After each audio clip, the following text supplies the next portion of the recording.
I just want to quickly show you the brew settings section on What Ails You. So once you're logged in from the home page, or from any page, you can find your brew settings right up here. And here's where you can define your defaults for every recipe. This is your default author, your default batch size, the default boil time, your default efficiency, and your default measurement type. This is just useful if you usually use the same batch size or the same boil time. And it's useful if you usually have the same efficiency, because once you set it here, it will automatically be set in every new recipe that you create. The next section is your water loss constants. This helps estimate the amount of loss of water in your system. The first one is grain water loss. And this is basically an estimate of how many quarts of water you will lose per pound of grain in your mash step. Of course, this isn't relevant if you're doing extract brewing, but if you're doing all grain brewing, this is very relevant.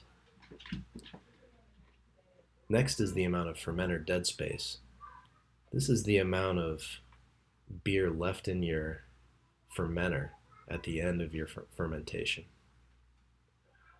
Next is your kettle dead space. This is the amount of water left in your brew kettle after your boil, or the amount of wort, rather, left in your kettle.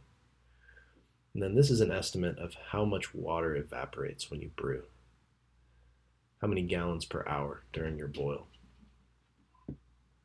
Finally, you can control whether or not you generally do sparging. If you sparge, you can plug in the mash thickness that you want to generally go for. And it'll help to estimate the amount of water that you need to start with strike water versus the amount of water that you need for sparge water. You can see here, this recipe is not configured for sparging of any kind.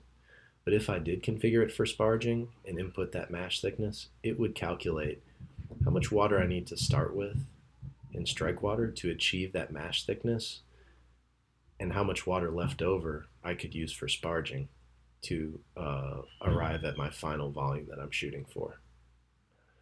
Then finally, of course, the water loss is just the sum of all the loss that you predict based on your water loss constants. That's about all I've got for you. Thanks.